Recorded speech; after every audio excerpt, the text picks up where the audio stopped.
हम social media पे देख रहे हैं स्किन केयर की इतनी चीज़ें आ रही है, ऐसे कोई मिथ आप बस्ट करना चाहते हो हमारे व्यूअर्स के लिए? कोरियन स्किन जो बहुत ज़्यादा सोशल मीडिया पे बढ़ रही है, वो हमारी स्किन, वो उनकी स्किन टाइप है। हमारी स्किन टाइप का ये गोल ही अलग है। इंडियन स्किन कोरियन स्किन बन ही नहीं सकती है। ये जो मेंटालिटी है लोगों की कि हाँ, मुंह पे सोडा लगा लिया, लेमन लगा लिया, उससे हम गोरे हो जाएंगे, या पिंपल्स पर गार्लिक लगा लिया बिकॉज ये नेचुरल है, वो केमिकल बर्न कर देता है। ऑटो इम्यून ये क्यों इतना ट्रेंड हो रहा है अभी? ऑटो इम्यून जो डिजीजेस है ये इतनी ट्रेंड क्यों हो रही है जो पहले नहीं थी इतनी? जितना ज़्यादा स्ट्रेस बढ़ेगा ये डिजीजेस उतना ज़्यादा बढ़ेंगी। बिकॉज जब स्ट्रेस बढ़ता है तो हमारे अंदर एक हार्मोन बढ़ता है जिसको हम बोलते हैं कॉर्टिसोल।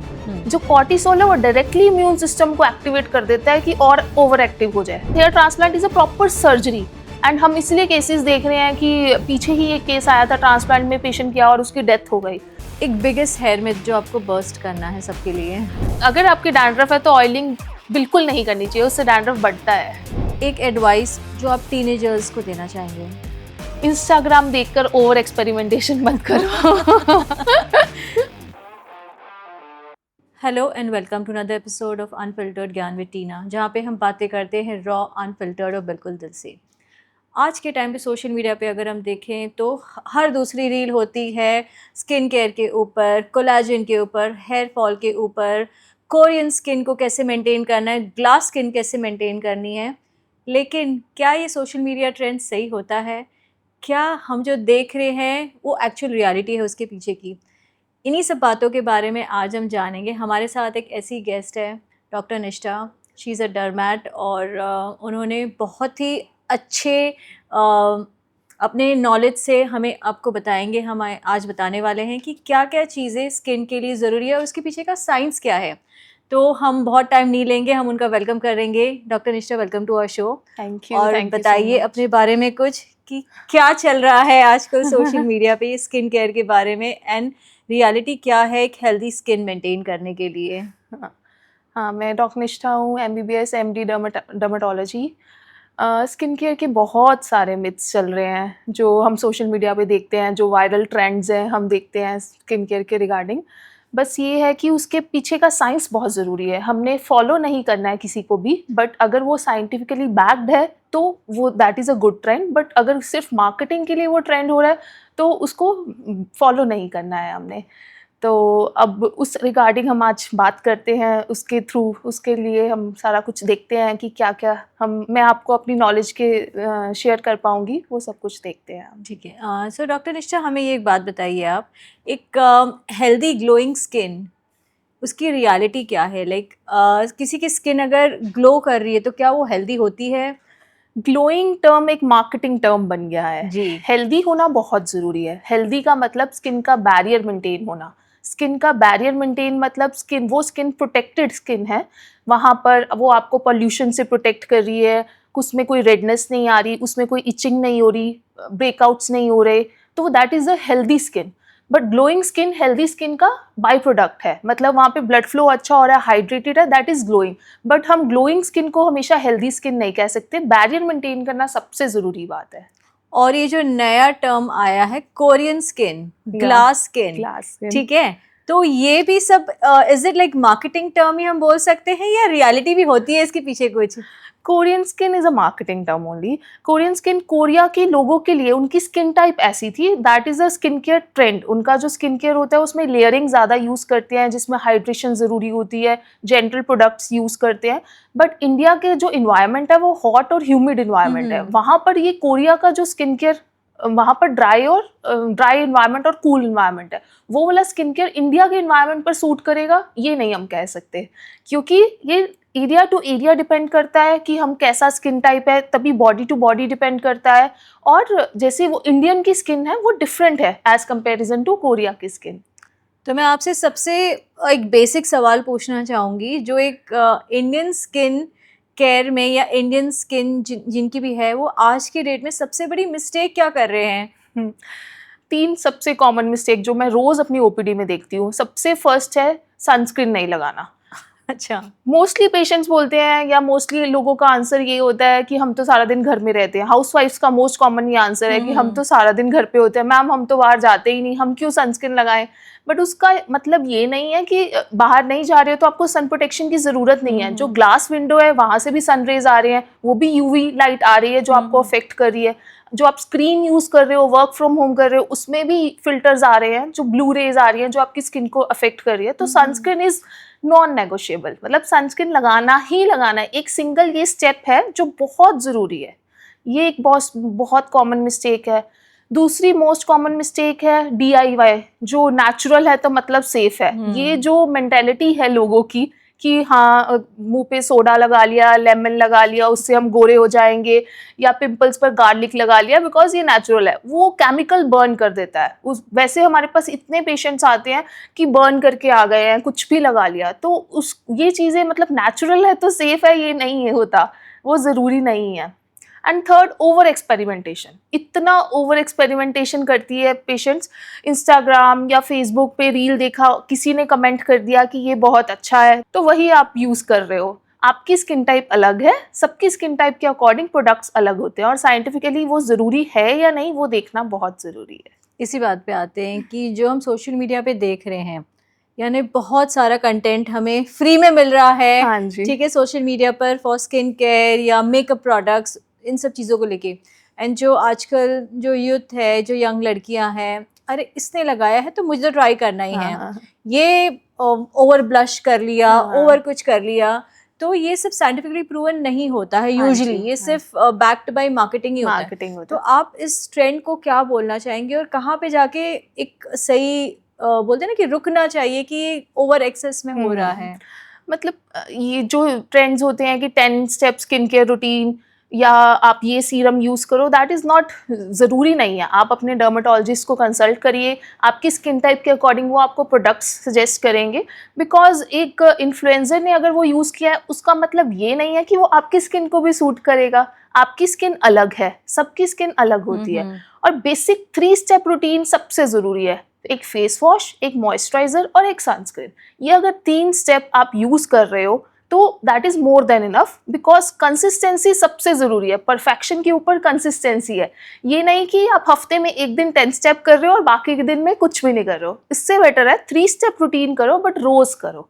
कंसिस्टेंसी देखनी है क्योंकि हमें। बहुत ज़्यादा स्टेप्स भी हम ऐड हाँ। करते तो आधी टाइम तो हो नहीं हो पाता नहीं कि कहीं पाते। बाहर हो, आप थक गए हो, नींद आ रही है, कभी बीमार हो गए हो, बीमार हो गए घर हो पे तो गेस्ट आ गए, तो it's not possible not technically possible 10 steps follow करना और कर भी पाना। हाँ। तो कंसिस्टेंसी ज़रूरी है, वो हमने देखना है। और ये जो आज के टाइम पे एक लेटेस्ट ट्रेंड है रेटिनॉल, हाँ जी, हाँ जी। ठीक है।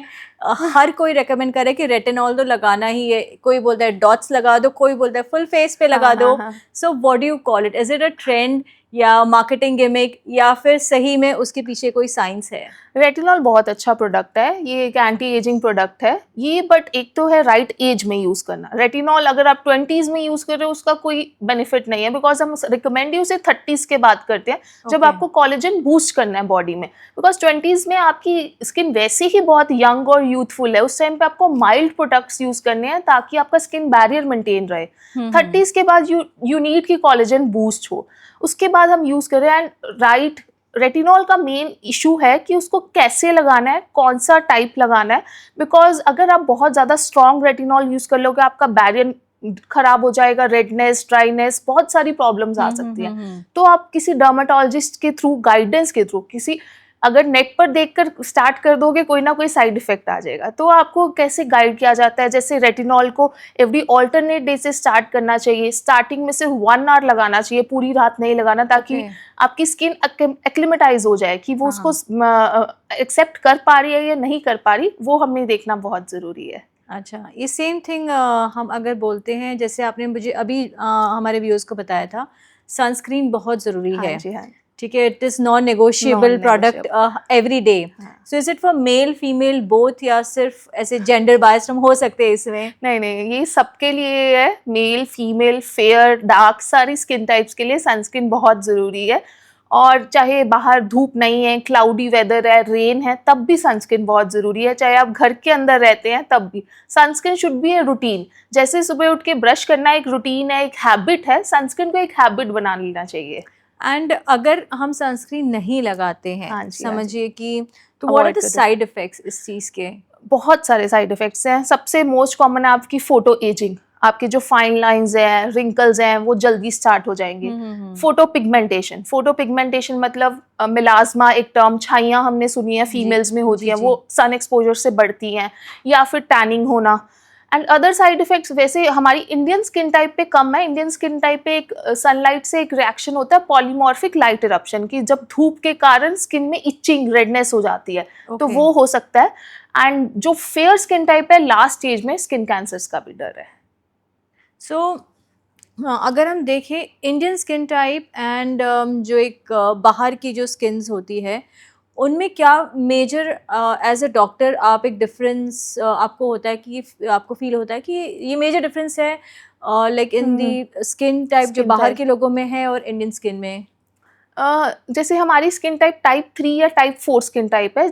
ये जो टाइप्स ऑफ स्किन टाइप होता है, ये मेलेनिन के डिटरमाइन करता है। ओके, मेलेनिन ओके, एक ओके। स्किन का पिगमेंट है जो हमारी स्किन को यूवी रेज से प्रोटेक्ट करता है। जो ओके। फेयर स्किन है, बाहर की स्किन टाइप है, वो टाइप 1 या टाइप 2 है। टाइप 1 या टाइप 2 मतलब उनमें मेलेनिन बहुत कम है, तभी वो धूप में जाते हैं टैनिंग करने के लिए, बीच पर बात लेते हैं।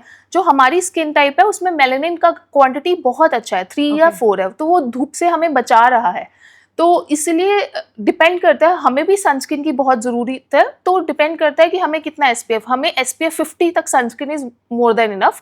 वो लोगों को एसपीएफ 80 90 भी यूज़ करना पड़ता है, ओके। बिकॉज उनका मेलेनिन बहुत कम है उनकी बॉडी में। सो मेलानिन के अलावा और कोई ऐसी चीज़ें हैं जो हमारी स्किन में अलग है? हमारी स्किन में जैसे कि ऑयल ग्लैंड्स, ऑयली स्किन है थोड़ी इंडिया में, करेक्ट, और करेक्ट। क्लाइमेट से बहुत डिपेंड करता है। हमारा जो क्लाइमेट, एक्सट्रीम्स ऑफ वेदर है, बहुत ज़्यादा गर्मी है और बहुत ज़्यादा ठंड है, उस अकॉर्डिंग थोड़ा आपका स्किन केयर भी करेक्ट, चेंज करेक्ट। होता है। अब हम बात करते हैं कुछ ऑटो इम्यून डिजीज़ की, हाँ जी। जो पहले होती थी पर इतना लाइक लोगों को इतनी अवेयरनेस नहीं अवेयरनेस थी नहीं थी। कि हो रहा है, बहुत ज़्यादा डैंड्रफ हो हुँ। गया है या स्किन में इचिंग हो रही है, people would just ignore it. हाँ जी, हाँ पर जी। अब क्योंकि इतनी डर्मैट के पास इतनी नॉलेज हमारी बढ़ गई हुँ। है, हम इतनी चीज़ें देख रहे हैं कि लोगों में अवेयरनेस आ गई कि हल्का सा भी प्रॉब्लम हो, डॉक्टर से एक बार कंसल्ट तो कर ही लेते हैं। हाँ जी, हाँ जी। सो ऑटो इम्यून ये क्यों इतना ट्रेंड हो रहा है अभी? ऑटो इम्यून जो डिजीजेस है, ये हाँ, इतनी ट्रेंड क्यों हो रही है जो पहले नहीं थी इतनी? हाँ। एक तो ऑटोइम्यून डिजीज़ है क्या? जी। ऑटोइम्यून इम्यून डिजीज़ है जिसमें हमारी बॉडी के खुद का जो इम्यून सिस्टम है, वो हमारी हेल्दी सेल्स को एक फॉरेन बॉडी समझ रहा है और हम्म। उनको अटैक कर रहा है। तो मतलब हमारी बॉडी में ही डिफेक्ट आ रहा है, वो हमारे हेल्दी सेल्स को अटैक कर रहा है। तो स्किन में जो ऑटोइम्यून डिजीज़ है, बहुत टाइप्स की हो सकती हैं, जैसे कि एक्जिमा, सोरियासिस, एलोपेशिया एरियाटा, ये सारी स्किन के डिजीजेज हैं। विटिलिगो, जिसे हम फुलहरी बोलते हैं, हम्म। ये सारी ऑटोइम्यून डिजीजेज हैं। पहले के टाइम पर ऑटोइम्यून डिजीजेस भी होती थी, एक तो अवेयरनेस कम थी, अब अवेयरनेस ज़्यादा आ गई है। प्लस जो इनके ट्रिगर फैक्टर्स हैं, लाइक स्ट्रेस बहुत बड़ा ट्रिगर है, जेनेटिक्स, आपकी फैमिली हिस्ट्री पॉजिटिव है तो आप में भी होने का चांस है, environmental change, pollution, diet, lifestyle, ये सब कुछ हमारा चेंज हो रहा है, जिससे ये ट्रिगर्स ज़्यादा आ रहे हैं ऑटोइम्यून डिजीजेस के। एंड सबसे पहले हम बात करते हैं एक्जिमा की। हाँ जी, हाँ जी। एक्जिमा होता क्या है और क्यों इतना ज़्यादा लोगों में आज के टाइम पे ये चीज़ हो रही है? एक्जिमा एक स्किन प्रॉब्लम है जिसमें पेशेंट हमारे पास आएगा जिसको रेडनेस होगी, इचिंग होगी और पानी निकल रहा है, ऊजिंग होगी। ये एक स्किन बैरियर डिसफंक्शन डिजीज़ है कि बैरियर पेशेंट का ख़राब हो गया है, वहाँ पर उस इंसान का बैरियर ख़राब हो गया है, जिससे वहाँ पर इन्फेक्शन आती है, रेडनेस और इन्फ्लामेशन हो जाती है। एक्जिमा इतना ज़्यादा बढ़ रहा है बिकॉज एक तो हमारा लाइफस्टाइल चेंज हो रहा है, हम harsh products, harsh skin care products use कर रहे हैं बॉडी में, जिससे बैरियर ख़राब हो रहा है हमारी स्किन का। प्लस पॉल्यूशन बहुत ज़्यादा है, जेनेटिक्स भी बहुत ज़्यादा रोल प्ले करता है, एंड स्ट्रेस जितना ज़्यादा, बिकॉज ये ट्रिगर हो जाता है, दिस इज़ अ साइकिल, जितना ज़्यादा स्ट्रेस होगा उतना एक्जिमा ट्रिगर होगा, एक्जिमा ट्रिगर होगा तो स्ट्रेस उतना बढ़ेगा, तो एक विशियस साइकिल बन जाता है ये। अच्छा। हाँ। और अगर हम सोराइसिस देखें, psoriasis is like a skin problem only या it is more deeper? It is a very deep multi organ problem बोलते हैं हम। सोरेसिस है, सिर्फ स्किन को नहीं इफेक्ट करती, वो हेयर्स पे भी, स्कैल्प को इफेक्ट करती है, नेल्स को इफेक्ट करती है, जॉइंट्स को इफेक्ट करती है, जिसे हम सोरेटिक आर्थराइटिस बोलते हैं। तो ये मल्टी ऑर्गन डिजीज़ है। And psoriasis can not be cured. हम पेशेंट को हमेशा काउंसिल करते हैं, सोरेसिस को हम ओह। कंट्रोल कर सकते हैं, बिकॉज ये ऑटोइम्यून डिजीज है। अगर कोई आपको समझा रहा है, कोई आपको डॉक्टर बोल रहा है कि डॉक्टर नहीं, कोई आपको बोल रहा है सोरेसिस को हम जड़ से निकाल देंगे, तो वो झूठ है। सोरेसिस कभी जड़ से नहीं जाता, उसको हम कंट्रोल कर सकते हैं। जैसे बीपी और शुगर की दवाई लेनी ही पड़ती है, हमें हाँ। पता है, तो सोरेसिस को हम कंट्रोल कर सकते हैं। बीच में हो सकता है 6 मंथ्स आपको कोई दवाई की जरूरत नहीं है, 2 साल नहीं जरूरत है, बट वो ट्रिगर आ सकता है वापस से। तो ऑटो इम्यून अगर हम बोलते हैं, ये भी आपने बताया psoriasis also auto immune disease, तो ऑटो इम्यून हमारे बॉडी में सिर्फ स्ट्रेस इतना क्रिएट कर देता है? हाँ, स्ट्रेस से ऑटो इम्यून मतलब हमारी बॉडी में डिसफंक्शन हो गया, हमारे बॉडी के सेल्स डिसफंक्शन हो गए हैं, वो समझ नहीं पा रहे कि ये हेल्दी सेल्स हैं, उनको ही टारगेट कर रहा है। तो स्ट्रेस से ये is one of the factor कि स्ट्रेस से ऑटो इम्यून डिजीजेस ज़्यादा बढ़ जाती हैं। इस और बाकी लाइफस्टाइल भी है, जो सोरियासिस है जैसे, उसमें आपका लाइफस्टाइल बहुत बड़ा डिजीज वो है कंट्रीब्यूटिव फैक्टर। उसमें आपको तभी वेट आपका नॉर्मल होना चाहिए, आपको सैर ज़्यादा से ज़्यादा करनी चाहिए, मेटाबॉलिक सिंड्रोम एक एसोसिएटेड होता है जिसमें ओबेसिटी नहीं आनी चाहिए, डाइट में तली हुई चीज़ें ज़्यादा नहीं खानी है आपने। तो ये सब कुछ अगर मेंटेन रहेगा, आपका सोरियासिस भी मेंटेन रहेगा। तो वो सारी चीज़ें हैं। जो ऑटो इम्यून डिजीजेज है उसमें एक तो स्ट्रेस तो है ही, तभी हम पेशेंट का एडवाइस करते हैं कि आप योगा, मेडिटेशन कुछ ना कुछ साथ में ज़रूर करिए। जितना ज़्यादा स्ट्रेस बढ़ेगा, ये डिजीजेज उतना ज़्यादा बढ़ेंगी। बिकॉज जब स्ट्रेस बढ़ता है तो हमारे अंदर एक हार्मोन बढ़ता है जिसको हम बोलते हैं कॉर्टिसोल। जो कॉर्टिसोल है वो डायरेक्टली इम्यून सिस्टम को एक्टिवेट कर देता है कि और ओवर एक्टिव हो जाए, तो ये डिजीजेस और ज़्यादा फेयर हो जाए। तो ऐसी कोई दवाई नहीं कि सीधा कॉर्टिसोल को ही हम ये करें, टारगेट तो करें? तभी हाँ, आजकल तभी एक टर्म आ गया साइकोडर्मेटोलॉजी की। डर्मेटोलॉजिस्ट के पास अगर आप आ रहे हो तो आप थोड़ा सा साइकेट्रिस्ट के पास भी कंसल्ट करिए, उनका व्यू भी लीजिए, काउंसलिंग करवाइए, कि बिकॉज ये एक स्ट्रेस से ट्रिगर हो रहा है सब कुछ। तो अगर आपका स्ट्रेस कम रहेगा तो आपकी डर्मा की डिजीजेस भी कम रहेंगी। और जैसे ही अगर डिजीजेस ज़्यादा होती है, स्ट्रेस वैसे ही ऑटोमेटिकली बढ़ जाता है। तो इसलिए हम साइकोडर्मेटोलॉजी एक नया सेक्शन ही आ गया है अब। और विटिलिगो की बात करें, हाँ जी, हाँ जी, पहले तो इसको एक अलग ही तरीके से देखा जाता था कि अब जाके पता चला कि ये ऑटो इम्यून से हो रहा है। एंड क्या ये क्योरेबल है या फिर इसका परमानेंट कोई इलाज नहीं है? क्योरेबल है अगर हम इसे जल्दी इनिशियल स्टेज में पकड़ लें, बिकॉज मोस्टली लोग वेट करते रहते हैं, दैट इज़ वेरी डिफ़िकल्ट। अगर आपको स्टार्टिंग में ही लग रहा है आपकी बॉडी में कोई छोटा सा वाइट पैच बन रहा है, और अगर आप किसी डॉक्टर को विजिट कर रहे हो, तो स्टार्टिंग बहुत सारी एडवांसमेंट आ गई है आजकल मेडिकल ट्रीटमेंट में। तो अगर हम स्टार्टिंग से ही ट्रीटमेंट स्टार्ट कर रहे हैं तो ये आराम से इसको कंट्रोल भी कर सकते हैं, इसको रोक भी सकते हैं और क्योर भी कर सकते हैं। इतना इलाज आ गया हाँ है? जी, हाँ जी, So बहुत ये अच्छा। मेडिसिन से होता है या कोई ऑइंटमेंट होती है? ऑइंटमेंट्स, टॉपिकल ट्रीटमेंट्स देते हैं हम विटिलिगो में, मेडिसिन देते हैं, और एक लेज़र लाइट थेरेपी जिसको बोलते हैं लाइट एक्सपोजर थेरेपी, जिसमें सूरज की जो किरणें हैं उसी को फिल्टर करके एक चैम्बर बना होता है, नैरो बैंड यूवीबी थेरेपी बोलते हैं उसको। उसके अंदर पेशेंट ने खड़े होना होता है। एवरी ऑल्टरनेट डे पेशेंट आएगा हमारे पास हॉस्पिटल में, एवरी ऑल्टरनेट डे उसका सेशन होगा, जिससे उसका एक तो ये डिजीज़ रुक भी जाएगी और कलर भी वापस आने लगेगा। एंड क्या ये कंटेजियस होता है? नहीं, बिल्कुल नहीं, ये तो बहुत बड़ा मिथ है। विटिलिगो किसी को छूने से नहीं फैलता, ये कोई इन्फेक्शन नहीं है, ये ऑटोइम्यून डिजीज़ है, जेनेटिक डिजीज़ है, अंदर से ही प्रॉब्लम आ रही है, आपकी जीन्स में प्रॉब्लम आ रही है जिसके कारण ये हो रहा है। और हम स्ट्रेस और मेंटल हेल्थ की बात करें अगर, ठीक है, तो ऑटो इम्यून का इस पे क्या डायरेक्ट इफेक्ट पड़ता है? स्ट्रेस और मेंटल हेल्थ, अगर आपको स्ट्रेस ज़्यादा हो रहा है तो आपका ऑटोइम्यून डिजीजेज भी बढ़ेंगी, बिकॉज वही जो हमने बात करी थी, कॉर्टिसोल का लेवल बढ़ेगा और ऑटोइम्यून डिजीजेज बढ़ेंगी। और ये एक विशियस साइकिल बन जाता है कि अगर आप किसी पेशेंट को कोई स्किन की प्रॉब्लम हुई तो वो उसको देखकर स्ट्रेस में और ज़्यादा आएगा, और उसका स्ट्रेस बढ़ेगा तो वो स्किन की प्रॉब्लम और बढ़ेगी। तो हमें ये साइकिल तोड़ना बहुत ज़रूरी है, तभी हम पेशेंट को एडवाइस करते हैं कि आप काउंसलिंग लीजिए, या फिर अगर बहुत ज़्यादा हो रहा है तो एक्सट्रीम केसेस में थोड़ी मेडिकेशंस भी आप ले सकते हैं। तो हम साइकेट्रिस्ट के पास भी भेजते हैं ऐसे पेशेंट्स को, जो लंबी ऑटम, बिकॉज वो 10 सालों से कोई पेशेंट अगर दवाई खा रहा है तो उसको लगता है मेरी बीमारी ख़त्म ही नहीं हो रही है, मैंने कितनी ज़्यादा दवाइयाँ खा ली हैं, तो उस स्टेजेस पे आकर थोड़ी काउंसलिंग की भी ज़रूरत होती है। तो हम एडवाइस करते हैं पेशेंट्स को, पूरा अच्छे से समझाते हैं उन्हें। जैसे आप बोल रहे हो कि साइकेट्रिस्ट के पास भी जाना ज़रूरी है अगर हाँ जी, स्किन हाँ जी। रिलेटेड इश्यूज है, तो पेशेंट का माइंडसेट क्या होता है इन सब चीजों के लिए? बिकॉज इट पेशेंस इज नहीं। नॉट इजी टू हाँ, एक्सेप्ट कि अरे एक्सेप्ट। मैं तो स्किन की प्रॉब्लम हाँ, है, मैं हाँ, क्यों तो क्यों दिमाग के डॉक्टर जाऊँगा? के पास जाऊं, है ना? हाँ, ये दैट इज़ चीज नॉट एक्सेप्टेबल। तभी उसके लिए अवेयरनेस क्रिएट करना बहुत ज़रूरी है। हम पेशेंट को समझाते हैं अच्छे से कि आप समझिए ये बात को, अगर आपका स्ट्रेस बढ़ेगा तो आपकी स्किन की डिजीज़ भी बढ़ेगी। तो बस हम चाहते हैं कि आपका स्ट्रेस कम हो। स्ट्रेस कम करने के लिए चाहे आप काउंसलिंग करवाइए, ज़रूरी नहीं है आपको मेडिसिन्स ही लेनी है, बट कई स्टेजेस में जैसे अब पेशेंट को सारी-सारी रात इचिंग के कारण नींद ही नहीं आ रही है, पेशेंट मेंटली इरिटेट हो रहा है और पेशेंट की क्वालिटी ऑफ लाइफ खराब हो गई है कि वो दिन में काम पर नहीं जा पा रहा, तो उन केसेस में आपको दवाइयाँ लेने में भी कोई प्रॉब्लम नहीं है। तो उन केसेस में हम बोलते हैं कि आपको साइकियाट्रिस्ट के पास जाना चाहिए, बिकॉज़ ये एक प्रूवन थेरेपी है और हो सकता है उस चीज़ों से आपकी जो सोरियासिस की या कोई स्किन की ऑटोइम्यून डिजीज़ है वो भी कम हो जाएगी।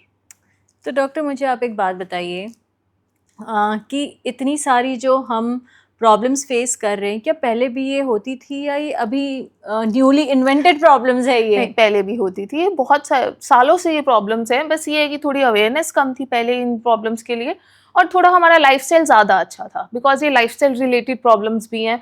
डाइट अच्छी थी हमारी, लाइफस्टाइल अच्छा था, एक्सरसाइज करते थे, स्ट्रेस लेवल्स कम थे, इतना कॉम्पिटिशन नहीं, वो ईज़ी लाइफ थी, तो ये थोड़ा रेशो में कम थी, बट जो जीन्स में प्रॉब्लम थी वो तो थी, सेम प्रॉब्लम्स थी, अवेयरनेस कम थी तो बस। आप तो इतने टाइम से प्रैक्टिस कर रहे हो, तो आपके प्रैक्टिस में ऐसा कभी कोई पेशेंट आया है कि ऑटो इम्यून की कोई प्रॉब्लम लेकर एंड बिल्कुल भी समझने को तैयार नहीं, जब आप उन्हें समझाने की कोशिश हाँ, करते हाँ। हो, तो आपने क्या उसका इलाज आप कर पाए हो या how did you handle that case? कुछ ऐसे बहुत पेशेंट्स आते हैं बिकॉज़ उनकी क्वालिटी ऑफ लाइफ खराब हो रही है और वो फ्रस्ट्रेटेड, और मोस्टली जिनके बच्चे इफेक्ट होते हैं तो उनके पेरेंट्स बहुत ज़्यादा कंसर्न्ड होते हैं, और विटिलिगो में तो बहुत ज़्यादा। उनको ये होता है बस हमारे बच्चे को फुलहरी कैसे हो गई, हमारा हाँ। बच्चा तो बिल्कुल ठीक था, हमारे फैमिली में किसी को ये प्रॉब्लम नहीं है, वो इतने ज़्यादा कंसर्न्ड हो जाते हैं। तो उसमें आपको 1-1 घंटा भी पेशेंट को समझाना पड़ता है कि आजकल बहुत अच्छी ट्रीटमेंट आ गई है, कोई घबराने की बात नहीं है, बस आपने फॉलो अप रखना है अपने आप से। और एक तो ये मिसकंसेप्शंस बहुत हैं कि यहाँ झाड़ा करवा लेते हैं, हम दवाई आयुर्वेदिक या कुछ और दवाइयाँ ले लेंगे, वो चीज़ें आपको पेशेंट को समझाना है कि आप ट्रीटमेंट अगर छोड़ दोगे तो ये वापस से डिजीज़ एक्टिव हो सकती है। तो आपने इधर-उधर भटकना नहीं है, जो आपकी ट्रीटमेंट कर रहे हैं दे आर बेस्ट डॉक्टर्स, उन्होंने पूरी रिसर्च के बाद ये डॉक्टर्स ने ट्रीटमेंट निकाली है, बस आपको ट्रस्ट रखना है और पेशेंस रखनी है। कभी ऐसे कोई पेशेंट का आपने इलाज किया है? हाँ जी। कुछ मेरे पास बताएंगे उनके बारे में? मेरे पास एक बच्चा ही आता है, उसकी मदर बहुत ज़्यादा कंसर्न्ड है, उसकी लाइट थेरेपी चलती है, विटिलिगो का पेशेंट है, हाँ, अभी हाँ। 1 साल हो गया, वो एवरी अल्टरनेट डे मदर उसको लेकर आती है अपने बच्चे को, हफ्ते में 3 बार आती है, एंड वो इतनी ज़्यादा स्ट्रेस में रहती है, एक छोटा-सा भी स्पॉट निकल जाए उसके बेटे, अब बिल्कुल क्योर्ड है उसका बेटा, बट हम मेंटेनेंस के लिए उसको बुलाते हैं, तो एक छोटा-सा भी स्पॉट निकल जाए, वो she will be like ma'am ये कहाँ से आ गया उसका, मतलब हमें भी नहीं दिख रहा होगा, मैग्नीफिकेशन के अंडर देखेंगे, but she is so stressed कि मेरे बच्चे को कुछ होना नहीं चाहिए।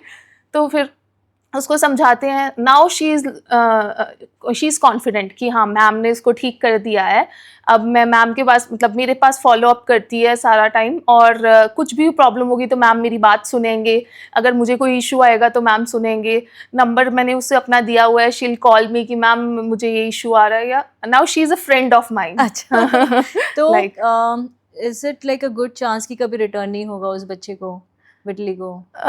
ये नहीं हम कभी भी बोलेंगे, because this is autoimmune disease, but Okay. Stable, बहुत सारे केसेस हमने देखे हैं कि 20-20 साल स्टेबल है, कुछ नहीं हुआ, लाइफ लॉन्ग स्टेबल है, तो वो बहुत सारे केसेस ऐसे देखे हैं। अच्छा, तो ये तो बहुत अच्छा, एक मेडिकल साइंस ने क्योर निकाल क्योर दिया है, निकाला हुआ है। वरना पहले तो जो पहले एक नहीं टाइम था, अवेयरनेस भी नहीं थी और लोग ट्रीटमेंट भी नहीं लेते थे, मतलब, और इसलिए मिथ्स बहुत ज्यादा है कि दूध, फिश के साथ दूध फिश पी के लो साथ दूध, तो yes. हाँ, वो सारे मिथ्स बहुत ज्यादा है, इसलिए तो ये विटिलिगो मिथ है सिर्फ? सब कुछ मिथ है, डाइट के साथ कोई रिलेशन नहीं है इसका ज्यादा विटिलिगो का। ओके, क्योंकि ये तो बहुत कॉमन चीज हाँ है कि हाँ, फिश बहुत एंड फिश मिल्क के साथ, कॉम्बिनेशन नहीं हाँ लेना नहीं, है। ऐसा कुछ नहीं है। ओके, हाँ अभी हम बात करते हैं एक्ने।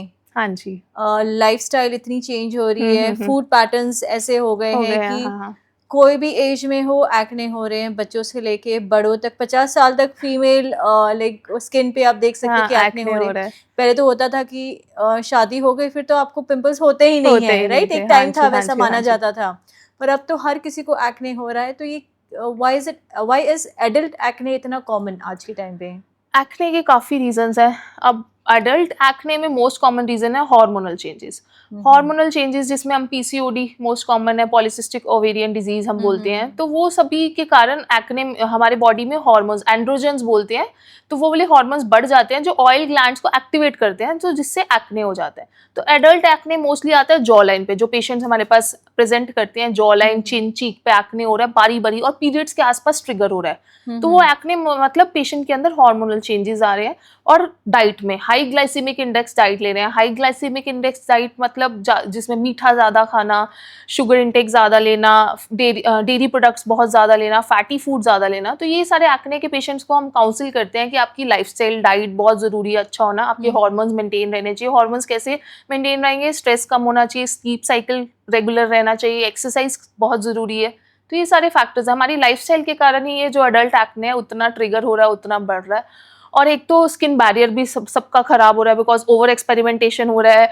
कोई 10 टाइप्स के सीरम्स यूज करते हैं जिससे स्किन बैरियर जो हेल्दी था वो डिसरप्ट हो जाता है, उसके कारण ब्रेकआउट्स हो जाते हैं। ये सारे फैक्टर्स हैं। तो एक एज आफ्टर 30 कौन सा एक सिरम ऐसा है कि जो हर किसी को यूज़ करना ही चाहिए, अपने स्किन केयर में उसे ऐड करना ही है? सबसे ज़रूरी सनस्क्रीन तो नॉन नेगोशिएबल हो गया। उसके अलावा आप रेटिनॉल से स्टार्ट कर सकते हैं, रेटिनॉल बेस्ड सीरम से, बिकॉज वो एक एंटी एजिंग की तरह एक्ट करेगा, कोलेजन को बूस्ट करेगा।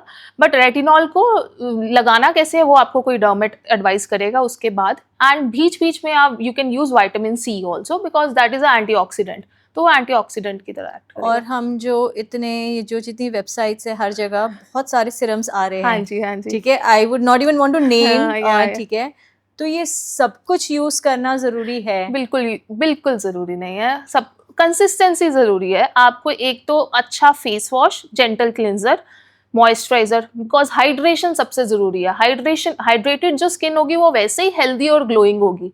Moisturiser and sunscreen day time में। नाइट टाइम में आप एक अच्छा फेस वॉश, मॉइस्चराइजर, उसके बाद एक नाइट रिपेयर क्रीम के फॉर्म में या तो रेटिनॉल सीरम यूज़ कर सकते हो ऑल्टरनेट नाइट पे, कोई विटामिन सी बेस्ड सीरम, अगर आपके पिगमेंटेशन हो रही है तो नायासिनामाइड बेस्ड सीरम, वो आपकी स्किन की कंसर्न के अकॉर्डिंग यूज़ कर सकते हो। और पीसीओएस भी एक जैसे आपने बताया हार्मोनल चीज़ें हाँ बहुत जी, हाँ ज़्यादा जी। इफ़ेक्ट कर रही है, तो पीसीओएस भी बहुत ज़्यादा एक कॉमन फैक्टर हो गया है। Every other female is having this issue, तो उससे भी स्किन में इफ़ेक्ट होता है हमारे? बहुत सारे चेंजेस आते हैं। जो पीसीओडी का पेशेंट है वो स्किन की बहुत सारी कंडीशंस उसे हो सकती हैं जो हमारे पास प्रेजेंट करेगा। सबसे मोस्ट कॉमन एक्ने होगा पीसीओडी के पेशेंट को। सबसे सेकंड मोस्ट कॉमन हिर्सुटिज्म, जिसमें फेस पे बाल बहुत ज़्यादा आएंगे पेशेंट ओके, के। यस, ये हाँ, भी हाँ, तो यंग फीमेल्स ही होंगी 17-18 ईयर्स की, जिसमें मोटे मोटे थिक बाल्स भी होते हैं फेस पर, तो that is hirsutism, because periods irregular है, एंड्रोजन लेवल्स बढ़ गए हैं। थर्ड मोस्ट कॉमन जो हम देखते हैं पीसीओएस के पेशेंट में, थिनिंग हो जाती है पेशेंट के बालों में, जो हम फ्रंटल थिनिंग बोलते हैं, बाल वहाँ पर सेपरेट होने लग जाते हैं, हेयर फॉल भी बढ़ता है। तो ये सारे साइंस है स्किन में। और पिगमेंटेशन, अकैंथोसिस, मतलब गर्दन में, बिकॉज वेट गेन होगा तो गर्दन में पिगमेंटेशन, इंसुलिन रेजिस्टेंस होती है उनकी बॉडी में, अंडर आर्म्स पिगमेंटेड होंगे, गर्दन पिगमेंटेड होगी, तो ये सारे सिम्टम्स पीसीओडी के हैं। तो इसके तो बहुत सारे इलाज हम सोशल मीडिया पे देखते हैं। नहीं, तभी रूट कॉज बहुत जरूरी है। अगर आपको पीसीओडी और आप ऐसे सिम्टम्स को ट्रीट कर रहे हो, तब अगर पीसीओडी और एक्ने की स्पॉट ट्रीटमेंट कर रहे हो तो वो कभी रिजल्ट आएगा ही नहीं, वो एक्ने आता ही जाएगा। तो इसलिए पीसीओडी की ट्रीटमेंट फर्स्ट है। तो आप किसी गायनेकोलॉजिस्ट, एंडोक्राइनोलॉजिस्ट, उसके पास जाइए, पीसीओडी की ट्रीटमेंट करवाइए, उसके बाद ये स्किन की प्रॉब्लम्स ऑटोमेटिकली कम होने लग जाएंगी। और पिगमेंटेशन, मेलिस्मा, इसमें क्या डिफरेंस है मेजरली? पिगमेंटेशन एक ब्रॉड टर्म है। पिगमेंटेशन किसी भी टाइप की हो सकती है, सन डैमेज के कारण पिगमेंटेशन जिसे हम टैनिंग बोलते हैं, कोई एक्ने मार्क की पिगमेंटेशन। और जो मेलाज्मा है, जिसे हम कॉमन लैंग्वेज में छाइयाँ बोलते हैं, तो ये हार्मोनल चेंजेस के कारण होता है और सन एक्सपोजर के कारण। हार्मोनल चेंजेस मतलब प्रेगनेंसी में मोस्टली मेलाज्मा होता है, या बर्थ कंट्रोल पिल्स ले रहे हो तो मेलाज्मा हो जाता है, थायराइड में मेलाज्मा हो जाता है। इसमें सिमेट्रिकल पैचेस में जैसे छाइयाँ पड़ती हैं, सिमेट्रिकल पैचेस पे, चीक्स पे, नोज पे, फोरहेड पर, अपर लिप्स पे, तो ऐसे पेशेंट प्रेजेंट करेगा हमें।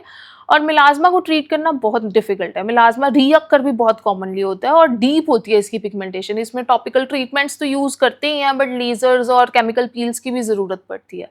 और जो बेसिक पिगमेंटेशन है वो ट्रीट करना फिर भी आसान है। तो फिर भी इट्स टू कॉम्प्लिकेटेड राइट, हाँ। मोस्टली अपने हार्मोन्स एंड ऑटोइम्यून से मैं ज़्यादातर चीज़ें देख रही हूँ, हाँ, जो चीज़ें हाँ, स्किन को वही अफेक्ट स्किन कर को रही अफेक्ट है। करती हैं। तो आपके पास जितने फीमेल ये जितने भी आ रहे हैं ये सब प्रॉब्लम्स देखिए, मेल भी इतने ही आते हैं, रेशियो हाँ, सिमिलर है ये? सिमिलर है। मेल्स में भी सन एक्सपोज़र के कारण या हार्मोनल चेंजेस के कारण मेलाज़्मा में हमने आजकल कॉमनली देखा है। फीमेल्स में रेशियो ज़्यादा है ऑब्वियसली मेलाज़्मा की, बट मेल्स में पिगमेंटेशन के और कॉजेज़ होते हैं, लाइक सन एक्सपोज़र ज़्यादा है, उनको मेल्स सनस्क्रीन नहीं सनस्क्रीन तो लगाते हैं, लगाते ही हाँ। नहीं हैं, हाँ। तो कोई एक्ने स्कार्स हैं, तो उसके एक्ने मार्क्स रह गए हैं, मेल्स में एक्ने बहुत ज़्यादा डीप होता है, तो उसके एक्ने मार्क्स रह गए हैं, तो वो सारे पिगमेंटेशन के कॉजेज़ हैं। और हम बात करते हैं डार्क सर्कल्स। हाँ हर जी। किसी की प्रॉब्लम है ये, हर हर किसी किसी की की प्रॉब्लम है कि प्रॉब्लम है। डार्क सर्कल्स बहुत ज़्यादा है। एक तो हाँ। हम लेट सो रहे हैं, हाँ, फ़ोन पर बहुत देख ज़्यादा रहे है, हैं। तो इसका कोई इलाज है, परमानेंट इलाज है या फिर ये बस हर किसी को हाँ। रहने ही वाला है ये? मतलब परमानेंट इलाज तो मिसलीडिंग होगा बोलना कि हाँ, आपके डार्क सर्कल ऐसे मैजिकली चले जाएँगे, वो हाँ। नहीं कभी भी होता है ऐसे। हुँ। एक तो डार्क सर्कल पहले टाइप देखते हैं हम, 5 टाइप्स के डार्क सर्कल हैं कि अगर हॉलोनेस के कारण हो रहे हैं या जेनेटिक है आपके डार्क सर्कल या पिगमेंटेशन के कारण हो रहे हैं या ब्लू वेन्स, थिन वेन्स के कारण हो रहे हैं, तो डॉक्टर सबसे पहले एग्जामिन करेगा कौन से टाइप का डार्क सर्कल है। फिर उस अकॉर्डिंग ट्रीटमेंट है। अगर हॉलोनेस के कारण हो रहे हैं तो आपको फिलर्स की ज़रूरत है, बिकॉज़ नीचे हॉलो है, वो शैडो आ रही है। अगर पिगमेंटेशन के कारण हो रहे हैं तो आपको डीपिगमेंटिंग क्रीम्स या फिर लेजर्स, क्यू स्विच एंड डीएग लेजर्स होती हैं या पील्स यूज़ होंगी। जेनेटिक वाले जो फॉर्म है वो बहुत मुश्किल है कि आपकी फैमिली हिस्ट्री भी डार्क सर्कल्स की है, तो उसमें तो हम मोस्टली एडवाइस करते हैं लाइफस्टाइल अच्छा करिए, रात को लाइट बंद करके फ़ोन मत चलाइए, जी। टाइम पर सोइए, सुबह टाइम से उठिए, पानी ज़्यादा से ज़्यादा पीजिए, ये सब कुछ फिर एडवाइसेज़ हो जाती हैं। एंड ये बच्चों को भी हो रहे हैं डार्क हाँ, सर्कल्स आज के बच्चों टाइम को पे? लाइफ़स्टाइल के कारण है, बिकॉज़ सारी-सारी रात फ़ोन, आईपैड, स्क्रीन यूसेज ज़्यादा है और स्लीप साइकिल अच्छा नहीं है, रात को 4 बजे, 3 बजे सो रहे हैं वो, तो उससे फ़र्क तो पड़ता है। अगर हम बात करें, आपने फिलर्स की बात की हुँ, हुँ। अभी, बहुत सारे डर्मेट की ट्रीटमेंट्स भी आ रही हैं हाँ आज के जी, हाँ टाइम पे, जी। जैसे हम कर रहे हैं फिलर्स हो गए हैं, बोटॉक्स हो गया या फिर थ्रेड्स हो हाँ गए, जी, हाँ जी। तो आप ये सारी ट्रीटमेंट्स करते हैं अपने क्लिनिक पे? हाँ जी, सब करते हैं। कोई अगर ये दैट इज़ वेरी सेफ, कोई घबराने की बात नहीं है, बिकॉज़ ये नोशन है लोगों में कि ये तो बहुत रिस्की प्रोसीजर्स हैं, ऐसा राइट। कुछ नहीं है। ये जो प्रोसीजर्स है, अगर कोई क्वालिफाइड डर्मेटोलॉजिस्ट या प्लास्टिक सर्जन कर रहा है, जिसको इसके बारे में नॉलेज है, जो प्रॉपर स्टेराइल कंडीशंस में आपको कितनी रिक्वायरमेंट है, उस अकॉर्डिंग कर रहा है, तो these procedures are very safe and आपका फेस एनहांस ही होगा, वो गलत नहीं होगा। बट अगर आप किसी अनक्वालिफाइड या वैसे लोगों से करवा रहे हैं तो रिस्की हैं ये प्रोसीजर्स। तो उसमें अगर मैं अब बात करूँ आपसे, अ, जैसे लेज़र ट्रीटमेंट्स भी हो रही हाँ हैं जी, फॉर हाँ जी। हेयर रिमूवल या फिर हम हाइड्रा फेशियल हुँ, करवा हुँ। रहे हैं, तो ये तो डॉक्टर्स भी करवा रहे हैं, आजकल बहुत सारी क्लिनिक्स भी ये सेम चीज़ें हाँ, ऑफर हाँ, कर हाँ, रही हैं, कर रही करेक्ट? हैं। So what is the difference in कि एक डॉक्टर से करवाना या फिर एक क्लिनिक से करवाना, is it same thing? No, no, it is not the same thing, because these are all medicated procedures. ये एक क्वालिफाइड डॉक्टर से ही करवाना बहुत ज़रूरी है, बिकॉज़ हमने कितने सारे केसेस देखे हैं जो खराब हो गए हैं। लेज़र बर्न्स के साथ आ रहे हैं हमारे पास पेशेंट्स, जिसमें परमानेंट पिगमेंटेशन हो गई है, परमानेंट स्कारिंग हो गई है। तो पेशेंट इतनी पेन में है, आजकल सैलून्स ने भी लेज़र्स रखना शुरू कर दिया है, एंड दैट हाँ। इज़ नॉट ऑफिशियली, ये नहीं राइट है, बिकॉज़ ये सिर्फ एक क्वालिफाइड डर्मेटोलॉजिस्ट कर सकता है या फिर डॉक्टर प्लास्टिक सर्जन कर सकता है। तो ये आपको देखना बहुत ज़रूरी है, आप अपनी स्किन को किसी क्वालिफाइड के अंडर जा रहे हैं या आप ऐसे ही पैसे के चक्कर में जहाँ पर कम अमाउंट में मिल रही है चीज़ें, तो वहाँ जा रहे हैं, बिकॉज़ बाद में परमानेंट डैमेज होने का भी बहुत बट ज़रूरी है। आई थिंक जितने भी क्लिनिक्स है, ये जो छोटे मोटे हाँ, हाँ। क्लिनिक्स हैं, ये लाइक सेंटर्स है, दे say that we are qualified, हमारे यहाँ एक डॉक्टर आते हैं, विजिट करते हैं, वो देखते हैं, सो तो इज इट ट्रू? आपको अगर आप अपने ऐसे क्लिनिक्स में जा रहे हैं तो सबसे ज़रूरी है कि आप वो देखो कि डॉक्टर एक क्वालिफाइड डर्मेटोलॉजिस्ट है, उसने एमबीबीएस एमडी डर्मेटोलॉजी करा हुआ है, बिकॉज और वो डॉक्टर ही लेज़र के पैरामीटर्स दे रहा है या नहीं ओके, दे रहा। ओके। बिकॉज बहुत सारे ऐसे क्लिनिक्स में वो सिर्फ बोर्ड लगा देते हैं, डॉक्टर नहीं प्रेजेंट होता, बिकॉज डॉक्टर एक बार आपकी स्किन देखेगा, उस अकॉर्डिंग वो लेज़र के पैरामीटर्स बताएगा कि आपकी स्किन टाइप को क्या पैरामीटर्स की ज़रूरत है। उसके बाद कोई टेक्नीशियन या कोई और आपका लेज़र कर सकता है, बट एक बार एग्जामिनेशन तो डॉक्टर ही करेगा। क्योंकि ये चीज़ हो रही नहीं है आज नहीं के टाइम पे। बहुत नहीं हो रही है, तो इसीलिए अवेयरनेस बहुत ज़रूरी है। हमारी जो IADVL एसोसिएशन है, तो इसके अगेंस्ट एंटी क्वाकरी मूवमेंट चलाई है हमने। ओके। तो इस मूवमेंट का भी नाम है, जो ऑल इंडिया एसोसिएशन है हमारी डर्मेटोलॉजिस्ट की, हाँ, तो हाँ। यही है बिकॉज इसमें लोगों को अवेयरनेस नहीं है, उनको लगता है ये सब कुछ क्वालिफाइड हो रहा है। अब हेयर ट्रांसप्लांट के केसेस में ही हम देखें, हाँ। हेयर ट्रांसप्लांट बाहर सेंटर पूरा प्रॉपर होगा कि डॉक्टर है, बट अंदर सिर्फ टेक्नीशियंस कर रहे हैं, डॉक्टर प्रेजेंट भी नहीं है। और डॉक्टर में भी they will be only MBBS doctor, कोई क्वालिफाइड, बिकॉज हेयर ट्रांसप्लांट के लिए that should be a MD dermatologist और अ प्लास्टिक सर्जन जो कर सकता है, जो क्वालिफाइड है, because hair transplant is a proper surgery. And हम इसलिए केसेस देख रहे हैं कि पीछे ही एक केस आया था ट्रांसप्लांट में, पेशेंट किया और उसकी डेथ हो गई, क्योंकि वहां पर वो डॉक्टर प्रेजेंट ही नहीं था, और डॉक्टर भी that was a BDS doctor. उन्होंने ये चीजें पढ़ी ही नहीं है, बट वो ये लोगों में भी अवेयरनेस नहीं है, और अभी तक गवर्नमेंट ने भी इसके रिगार्डिंग कुछ लॉज नहीं बनाए हैं, तो स्ट्रिक्ट रूल्स नहीं हैं। तो इसीलिए अब अवेयरनेस के लिए हम डॉक्टर्स एसोसिएशन भी स्टैंड कर रही है, एंटी क्वाकरी मूवमेंट लगा रही है। और जो जैसे पीछे एक हैदराबाद में केस आया था, ट्राया का बहुत बड़ा सेंटर था, बट अंदर वो हेयर फॉल की ट्रीटमेंट दे रहे थे और डॉक्टर कोई प्रेजेंट नहीं था। दैट वाज अ नॉर्मल इंसान जो हेयर फॉल की ट्रीटमेंट दे रहा था। तो सारे हम डर्मेटोलॉजिस्ट वहाँ पर गए और इंस्टाग्राम सोशल मीडिया पे पूरा इसका हाईलाइट हुआ था, ट्राया का वो सेंटर भी बैन किया गया। तो ये सारी चीज़ें अब अवेयरनेस के लिए हम डॉक्टर्स भी आ रहे हैं, और आपकी एक ड्यूटी बनती है कि अगर आप कोई स्किन ट्रीटमेंट करवाने जा रहे हो, सबसे पहले आप देखो कि आप किससे करवा रहे हो, आपका वो डॉक्टर एक क्वालिफाइड MBBS MD डर्मेटोलॉजिस्ट है या नहीं है, उसको ये क्वालिफिकेशंस है ये आपकी ट्रीटमेंट करने की, तभी वो कर सकता है, नहीं तो नहीं। क्योंकि ये बहुत स्कैरी चीज़ भी हो हाँ जाती जी, हाँ है, जी, हाँ क्योंकि जी। अगर हम देख रहे हैं कि हर कोई कर रहा है, तो हर कोई कर इसकी रहा है, and this is and it is risky, तभी आपकी स्किन आपके बॉडी के साथ बॉडी कोई के कुछ साथ कर रहा है, तो और तभी फिर लोगों में इतना डर पैदा हो रहा है कि इतना गलत कुछ हो रहा है। गलत हाँ। किन से हो रहा है वो देखिए आप। बोटॉक्स फिलर्स बहुत सेफ प्रोसीजर्स हैं, अगर एक क्वालिफाइड हाथ में करे हैं तो। बहुत अच्छी बात बोली आपने। तो आप एक हमारे व्यूअर्स को कुछ इस चीज़ के बारे में कुछ एडवाइस देना चाहेंगे? मैं बस यही कहना चाहूँगी कि आपको, स्किन हमारा बॉडी का सबसे लार्जेस्ट ऑर्गन है, तो आपको उसका ख्याल खुद से रखना है। आप किसी भी ऐसे सैलून या पार्लर में अपना स्किन को नहीं दे सकते हैं। आपको देखना होगा, अगर आप कोई मेडिकेटेड ट्रीटमेंट करवा रहे हैं तो आप किसी क्वालिफाइड जगह से करवा रहे हैं या नहीं करवा रहे हैं, वहाँ पर प्रॉपर क्वालिफाइड डॉक्टर प्रेजेंट है या नहीं है। अब आते हैं हेयर फॉल के ऊपर। हाँ ठीक है, जी। हेयर फॉल आज के टाइम पे एक बहुत कॉमन प्रॉब्लम हो गई है। Every other person is having hair fall issues या हेयर थिनिंग इश्यूज। तो ये इतना कॉमन क्यों हो गया है? हेयर फॉल हर किसी को क्यों हो रहा है? एक तो हमारा लाइफस्टाइल, आजकल अल्कोहल स्मोकिंग बहुत ज़्यादा बढ़ गया है। जी जी। वो मतलब ऑक्सीडेशन हमारी बॉडी में इंक्रीज कर देता है, जिसके कारण हेयर फॉल होता है। अदर फैक्टर्स हैं, डाइट, हाई प्रोटीन डाइट नहीं है हमारी, बहुत लो प्रोटीन डाइट है, तो हमारे बाल बने ही प्रोटीन से होते हैं। अगर बालों को प्रोटीन मिलेगा ही नहीं तो वो कैसे बनेंगे। उससे अलावा फैक्टर्स हैं डेफिशिएंसीज, मोस्टली विमेन में iron deficiency, vitamin B12 deficiency, vitamin D deficiency. तो ये सारे डेफिशिएंसीज के कारण हमारा हेयर फॉल ट्रिगर हो जाता है। एंड फिर हार्मोनल फैक्टर्स, थायराइड है तो थायराइड में हेयर फॉल बढ़ेगा। तो ये बहुत सारे फैक्टर्स हैं जिसके कारण हेयर फॉल इतना ज़्यादा इंक्रीज हो रहा है। तो हमें कब ये होता है हमारा कि अब ये सीरियस हेयर फॉल है, मैंने व्हाट इज़ दैट पॉइंट जब लगे कि ये सीरियस कुछ है और इसका हमें इलाज करवाना ज़रूरी है? अब मतलब नॉर्मली 50 to 100 बाल गिरना डेली, तो दैट इज नॉर्मल जो हम बोलते हैं। बट अगर आप देख रहे हैं कि लास्ट 2 to 3 मंथ्स में बहुत ज्यादा गुच्छे बन रहे हैं बाल गिरने के, और आपको सिर में अगर शीशे के सामने खड़े होकर पैचेस दिख रहे हैं, डेंसिटी कम हो रही है, तब आपको जरूरी है कि आप एक बार डॉक्टर को विजिट करिए। ये वेरी ब्यूटीफुल है। Thank you so much. आप भी ऐसे कुछ अपना इलाज करते हो? नहीं, बस मुझे ये होता है कि मेरी डाइट अच्छी हो, प्रोटीन लेवल्स अच्छे हों, daily protein intake 70 to 80 grams हो, और सारे डेफिशिएंसीज कोई ना, iron supplement, vitamin B12, vitamin D, ये सब कुछ पूरा होना चाहिए। अगर हम अब बात करें हेयर PRP की, ठीक है, जो हेयर PRP हम करते हैं, आप जो क्लाइंट्स पे करते हो, तो व्हाट इज दिस प्रोसीजर और ये कितनी हेल्प करती है हेयर फॉल को?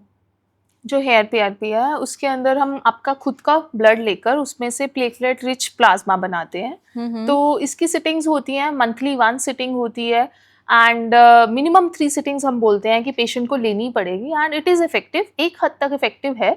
जैसे अगर आपके हेयर फॉलिकल्स वीक हो गए हैं, आपका हेयर फॉल बहुत ज़्यादा हो रहा है, डेंसिटी कम हो रही है, तो उस केसेस में ये अच्छा रिजल्ट करता है, as a growth factor act करता है। अच्छा, एंड ये परमानेंट होता है कि एक बार करवा लिए तो फिर दोबारा ज़रूरत नहीं है? हाँ, परमानेंट उससे एक बार तो आपकी थोड़ी डेंसिटी बढ़ जाएगी, उसके बाद आपको थोड़े सप्लीमेंट्स लेने पड़ते हैं, हेयर ग्रोथ सीरम्स कंटिन्यू करने पड़ते हैं, and diet and stress level को मेंटेन करना पड़ता है। अगर हम बात करें मिनॉक्सिडिल की, हाँ। तो क्या ये एक सप्लीमेंट है जो हमें हमेशा यूज़ करना चाहिए अगर हेयर फॉल हो रहा है आपका नहीं तो? नहीं, ये मिनॉक्सिडिल जो सप्लीमेंट है वो एक टाइप ऑफ हेयर फॉल जिसको एंड्रोजेनेटिक एलोपेशिया बोलते हैं, उसकी ट्रीटमेंट ऑप्शन है, ये हर टाइप में नहीं यूज होता। ओके। जैसे जिन मेल्स में आप देखोगे हेयर लाइन पीछे जा रही है, रिसीड कर रही है, साइड्स पे बाल्ड पैचेस आ रहे हैं, तो उन केसेस में दैट इज एंड्रोजेनेटिक एलोपेशिया, तो उन केसेस में मिनॉक्सिडिल ट्रीटमेंट बहुत अच्छा रिजल्ट करता है। बट हम सोचें कि डिफ्यूज हेयर फॉल है, बाल गिर रहे हैं, तो उन केसेस के लिए ये ट्रीटमेंट नहीं है, उन केसेस के लिए अलग ट्रीटमेंट होता है। तो ये स्पेसिफाइड ट्रीटमेंट है, एक सिर्फ एंड्रोजेनेटिक एलोपेशिया में मिनॉक्सिडिल की ट्रीटमेंट यूज होती है। लेकिन अगर हम देखें सोशल मीडिया पे, हाँ, ये सोशल तो आ रहा है कि बस स्प्रे हाँ, करो स्प्रे बाल आ करो, जाएंगे नहीं आपके। That is not there. ये पूरी साइंटिफिकली प्रूवन जो डिजीज के लिए ट्रीटमेंट है, ये हम किसी भी ऐसे हेयर फॉल के लिए यूज नहीं करते हैं। अच्छा, तो हाँ। ये विदाउट कंसल्टेशन यूज नहीं करना नहीं गलत करना है? चाहिए, बिल्कुल नहीं करना चाहिए बिकॉज ये विदाउट तो over the consultation. Counter over the medicine counter है। है, बट नहीं करना चाहिए, बिकॉज आजकल हमने देखा 17-18 ईयर्स के बॉयज भी मिनॉक्सिडिल पे स्टार्ट कर लेते हैं, but that is not there, because minoxidil एक सर्टिफाइड डिजीज के लिए ही यूज करते हैं, और फिर उसकी प्रॉपर ड्यूरेशन में ट्रीटमेंट होती है। ये नहीं है कि आपने 1 महीना लगा लिया फिर छोड़ लिया, तो उसका ना तो रिजल्ट आएगा, हार्म इफेक्ट ही आएगा। ओके, बिकॉज इसके बारे में काफ़ी ज़्यादा हाँ जी, मिसकंसेप्शन है मिसकंसेप्शन कि है। आप यूज़ करो बाल आ जाएंगे एंड वो हाँ बाल न हमेशा परमानेंट हाँ। रहते हैं कि वो परमानेंट ये यूज़ वो करना नहीं, चाहिए। अगर आपको एंड्रोजेनेटिक एलोपेशिया है तब तो हम पेशेंट को काउंसिल करते हैं, मिनॉक्सिडिल आपको लाइफ टाइम ही लगाना पड़ेगा, मतलब जब तक सर पे बाल चाहिए आपको ज़रूरत है।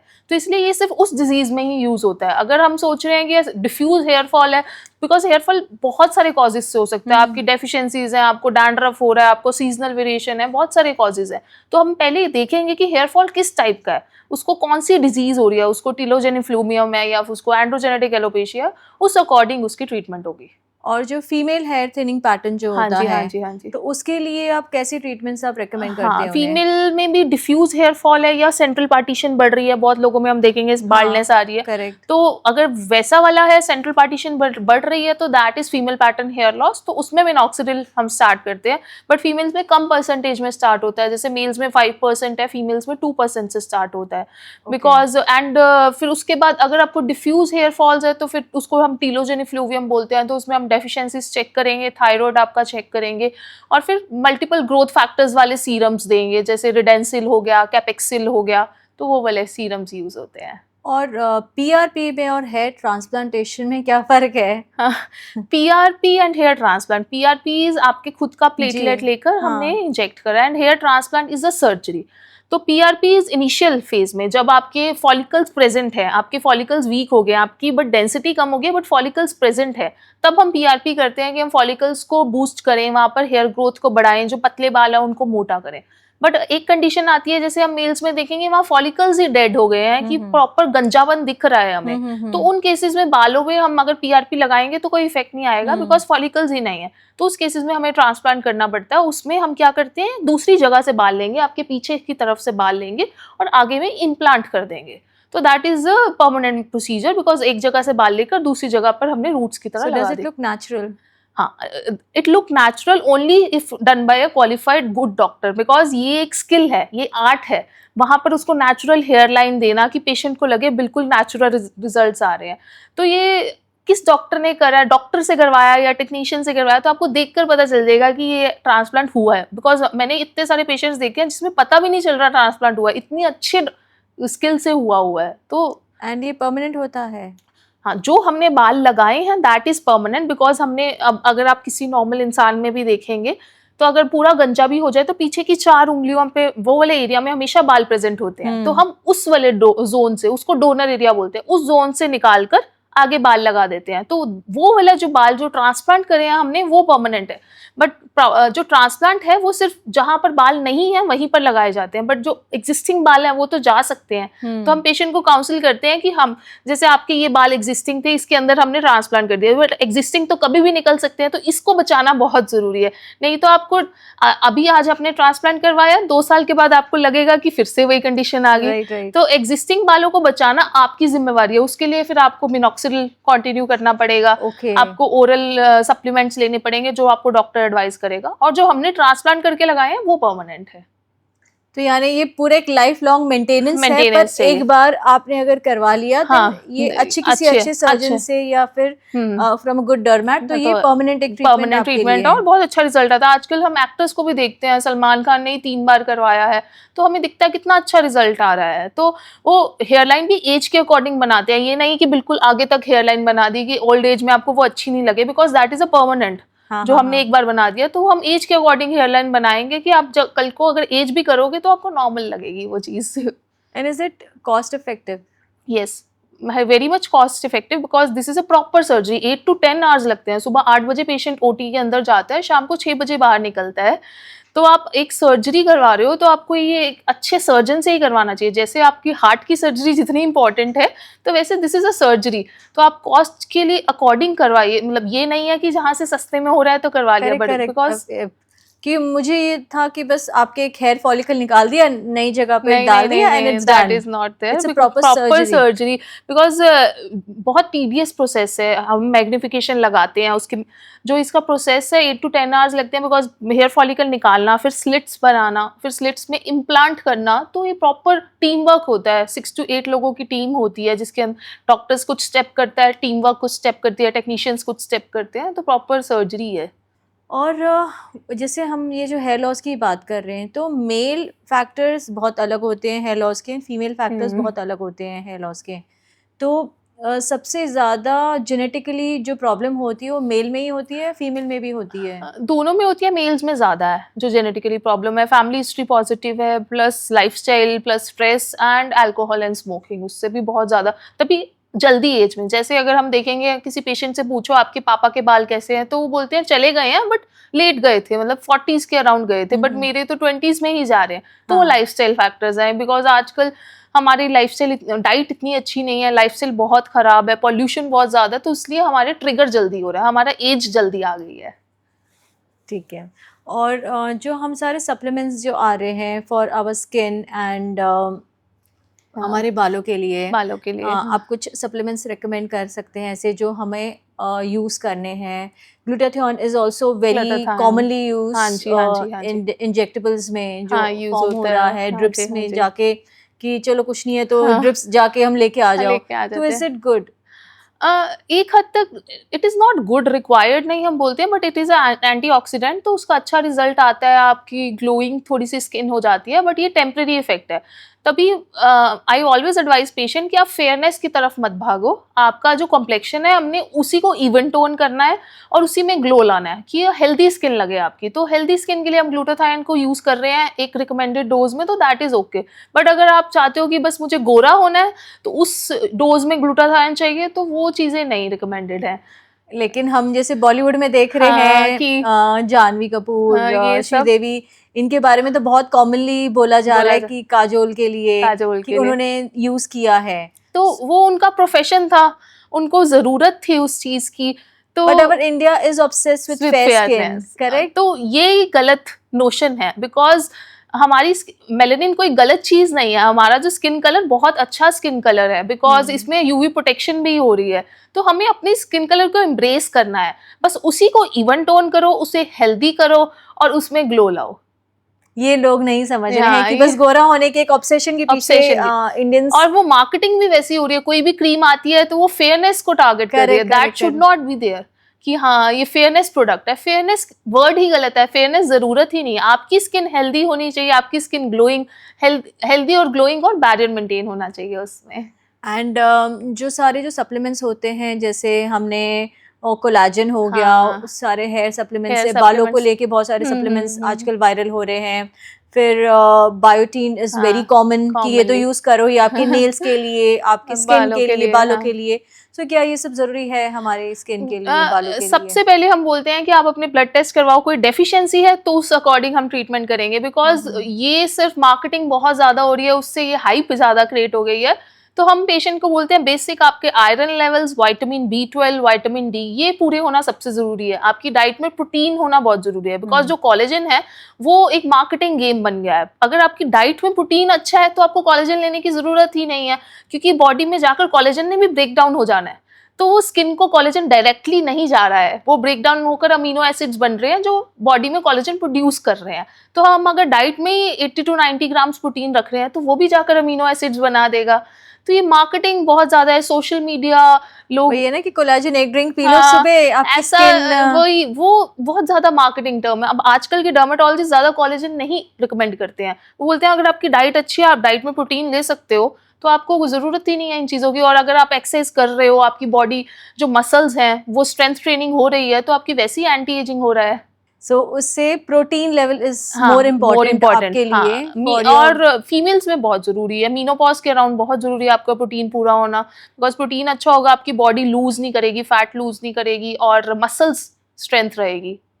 अच्छा, तो एवरी फीमेल जो भी हम्म, मेनोपॉज या पेरीमेनोपॉज के फेज हाँ, में हाँ। है, उनको कितने ग्राम प्रोटीन जरूरी है? आप नॉर्मली हम बोलते हैं 1 ग्राम पर बॉडी वेट, तो आपका बॉडी वेट जितना है उसके अकॉर्डिंग।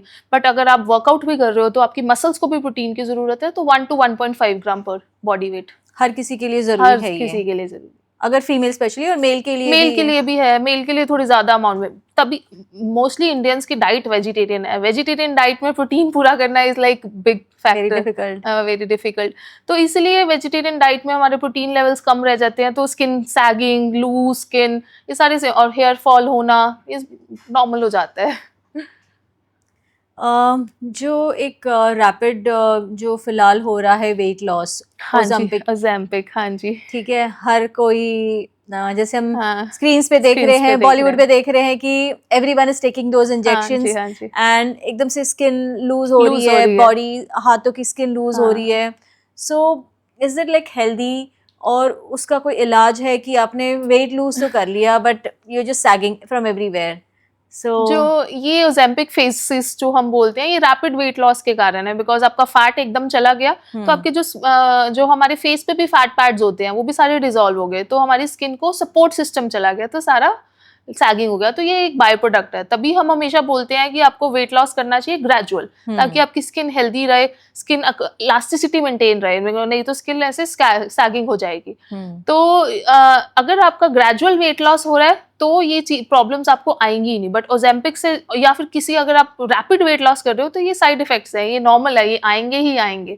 तो इसके बाद अगर प्रोसीजर्स करवा सकते हो आप, रेडियो फ्रिक्वेंसी प्रोसीजर्स, थ्रेड्स, तो उससे फर्क पड़ेगा, बट इतना हद तक नहीं पड़ पाता। so it is not recommended to go for these it depends on benefit ratio. अगर किसी इंसान का 120 kg, BMI 30 से अबव है, तब हम रिकमेंड करते हैं ऐसे प्रोसीजर्स। बट अगर आप सिर्फ हेल्दी हैं बट आपको पतले होना है, तो दैट वे में कोई, दैट इज नॉट रिकमेंडेड। तो जैसे अगर कोई हमें हमारी एजिंग को स्लो करना है, हर किसी को हाँ, एज नहीं करना नहीं है, सबको करना। यंग रहना है, हाँ ठीक जी, है, हाँ जी। तो उसके लिए आप एक साइंटिफिकली प्रूवन कोई एंटी एजिंग कोई ट्रीटमेंट आती है कि बस ये कर दिया और चुटकियों में हम यंग हो गए? सबसे पहले प्रिवेंशन, आपकी एजिंग स्लो हो। एजिंग स्लो कैसे होगी? सनस्क्रीन लगाइए, सनस्क्रीन मोस्ट इंपॉर्टेंट स्टेप है।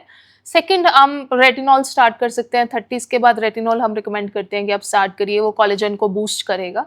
उसके अलावा फिर प्रोसीजर्स आते हैं, प्रोसीजर्स में बोटॉक्स है, फिलर्स है, हाइफू है, रेडियो फ्रिक्वेंसी है, तो वो सारे सेफ हैं, बीच बीच में आप करवा सकते हैं, because healthy skin, glowing skin अच्छी लगती है, सबको अच्छी लगती है। Correct, तो correct. दैट, अगर आप अच्छी स्किन के लिए करवाना चाहते हैं तो that is okay. And this is the anti ageing treatment आप रेकमेंड करते हाँ हो? जी, हाँ कोई जी। ऐसे गोली खा ली और young ऐसा हो गए, कुछ ऐसा कुछ नहीं है। बाकी आपकी डाइट और लाइफस्टाइल, एक्सरसाइज, आप खुद देखेंगे जो एक्सरसाइज एथलीट्स होते हैं उनका स्किन हाँ। कितना अच्छा होता है, बिकॉज एक्सरसाइज से बॉडी में ब्लड सर्कुलेशन बढ़ता है, बूस्ट रहती है, यंग रहती है बॉडी। कोई जादू की छड़ी नहीं है कोई जादू की छड़ी नहीं है। कि हम ऐसा यंग हो गए, कुछ कोई नहीं जादू है। की छड़ी घुमा दी हम यंग हो गए। नहीं, वो मार्केटिंग है बस। वो मार्केटिंग है, अच्छा। और अगर कोई ऐसे जो हम सोशल मीडिया पे देख रहे हैं, स्किन केयर की इतनी चीज़ें आ रही है, ऐसे कोई मिथ आप बस्ट करना चाहते हो हमारे व्यूअर्स के लिए? स्किन केयर मिथ में कोरियन स्किन जो बहुत ज़्यादा सोशल मीडिया पे बढ़ रही है, वो हमारी स्किन, वो उनकी स्किन टाइप है, हमारी स्किन टाइप का ये गोल ही अलग है। इंडियन स्किन कोरियन स्किन बन ही नहीं सकती है। तो इतनी ज़्यादा लेयरिंग करना, स्लगिंग मतलब पेट्रोलियम जेली लगाकर रात-रात में सोते हैं, तो वो और ज़्यादा आपके ब्रेकआउट्स हो सकते हैं, ऑयल ग्लैंड्स ज़्यादा एक्टिवेट हो सकते हैं, तो ये सारे साइड इफ़ेक्ट्स हो सकते हैं, ये बिल्कुल और नहीं ये करना कुछ रेड लाइट थेरेपी कुछ आई है हाँ, फिलहाल? रेड लाइट थेरेपी एक्ने के लिए यूज़ करते हैं हम, बट ये मतलब मार्केटिंग टर्म ज़्यादा यूज़ हो गया है, जो हम ट्रीटमेंट्स में यूज़ करते हैं, जैसे डर्मेट्स हम यूज़ करते हैं, वो फेशियल्स के अंदर जब हाइड्रा फेशियल किया या फिर कोई मेडिकेटेड फेशियल किया जिसको एक्ने है, तो उसमें रेड लाइट थेरेपी कर दी। बट हम सोचें कि इससे कोई जादू हो रहा है, वो क्योंकि आज की डेट में हर कोई की रात को रेड लाइट लगा हाँ, दिया और हम नहीं, वर्कआउट भी नहीं। कर रहे हैं, हमारी रेड लाइट भी, हमारे दोनों काम नहीं। साथ में हो रहे हैं। It's it's it's not not it's there, not हाँ, it's it's not not good. Necessary, it's not useful also, बस वो मार्केटिंग के लिए है ज़्यादा। Okay, because everyone is investing in like the red light हाँ। थेरेपी आज के डेट में। लोग जो मास्क लगा मास्क दिया है लगा रहे लाइटेड हैं, वो एंड सोशल मीडिया ट्रेंड बन जाता है कि वो यूज़ कर रहा है तो हम भी करेंगे, बट उसका कुछ ऐसे कोई रिज़ल्ट नहीं है as such. And facial yoga भी लोग करते हाँ हैं जी, बहुत ज़्यादा, facial so is that helpful? That is okay because वो एंटी एजिंग की तरह रिज़ल्ट करता है, तो किसी भी तरह की स्ट्रेंथ ट्रेनिंग, फेशियल योगा, तो वो साइंटिफिकली फिर भी हम सोच सकते हैं कि प्रूवन है, बिकॉज़ वो मसल्स को एक्टिवेट कर रहा है, मसल्स एज़, और जो आपकी अगर मसल्स स्ट्रॉन्ग रहेंगी तो आपकी सैगिंग कम होगी।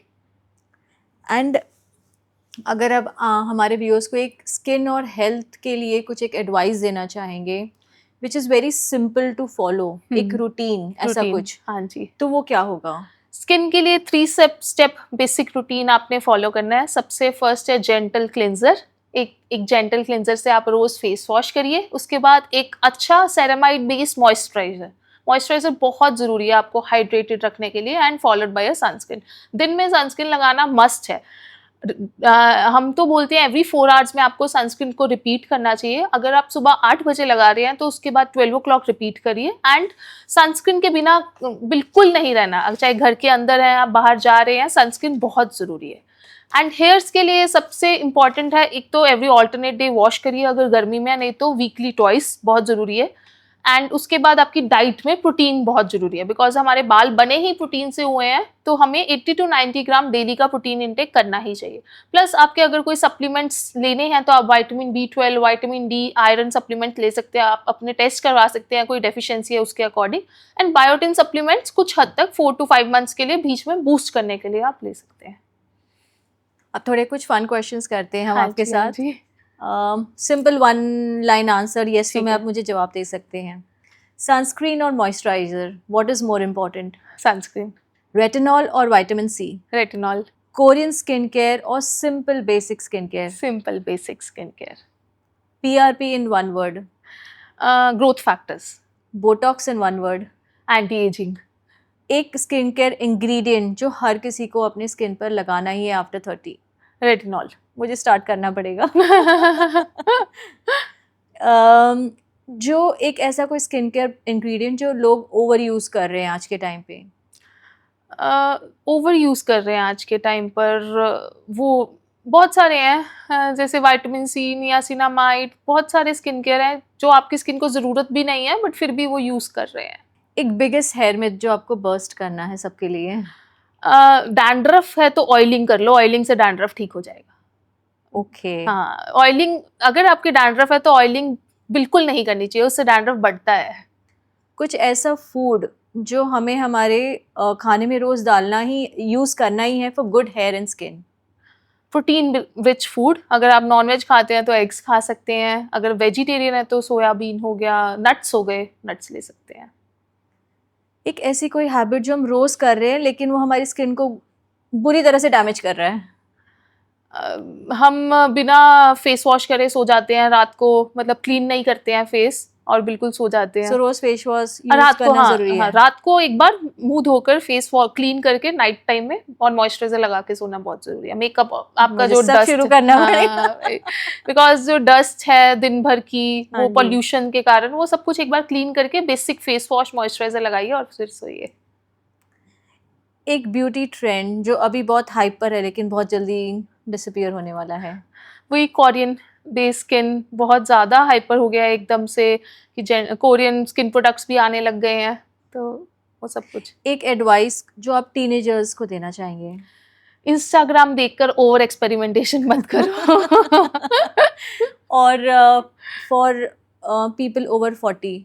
Over 40 basic skin care routine शुरू करिए, आप अपनी स्किन का ख्याल रखिए, डाइट भी बहुत अच्छी ज़रूरी है। अगर हमारे व्यूअर्स आप तक पहुंचना चाहते हैं तो कैसे पहुंचे डॉक्टर? वो मुझे इंस्टा पर फॉलो कर सकते हैं, मेरा हैंडल है drnishtha.derma, और नहीं तो मुझे ऑनलाइन कंसल्ट कर सकते हैं, वहाँ पर ऑनलाइन कंसल्टेशन का लिंक प्रेजेंट है। हमारी वेबसाइट है मेरी manzilwellness.co.in, तो उस पर मुझे कंसल्ट कर सकते हैं। कुछ एक लास्ट वर्ड ऑफ एडवाइस हमारे व्यूअर्स के लिए।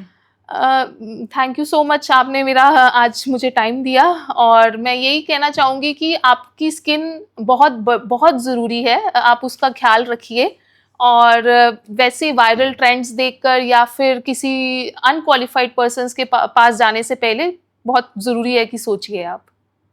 सो थैंक यू डॉक्टर हमारे साथ आज जुड़ने के लिए। हमने बहुत सारी इन्फॉर्मेशन आज हमें मिली है कि ऑटोइम्यून चीज़ें क्या होती है, डिजीज़ का कितना क्योर आज के टाइम में मेडिकल साइंस हमारे लिए लेकर आ चुका है, और एक्ने क्यों इतना कॉमन हो गया है, हेयर फॉल क्यों इतना कॉमन हो गया है, एंड इस हर चीज़ के इलाज है। कोई भी ट्रेंड सोशल मीडिया पे देख रहे हैं, आप ब्लाइंडली फॉलो मत कीजिए। Visit a good doctor, a good डर्मैट, अपनी स्किन के लिए, अपने हेयर के लिए। एंड अगर आप कोई मेजर सर्जरीज या कुछ आप करवाना चाहते हैं तो do it with a proper certified doctor. कोई भी सेंटर्स पे जाके कोई भी ट्रीटमेंट्स मत करवाइए, क्योंकि इसके बहुत ज़्यादा साइड इफ़ेक्ट्स होते हैं जो लॉन्ग टर्म में आपके लिए बिल्कुल भी अच्छा नहीं होगा। तो डू कंसल्ट डॉक्टर निष्ठा, उनके सारे हैंडल्स हम हमारे एपिसोड के एंड में दे देंगे। थैंक यू सो मच हमारे साथ जुड़ने के लिए। बहुत ही इन्फॉर्मेटिव एपिसोड रहा है आज का ये, एंड जल्दी मिलते हैं with another guest, another episode. Thank you so much, see you soon. Thank you.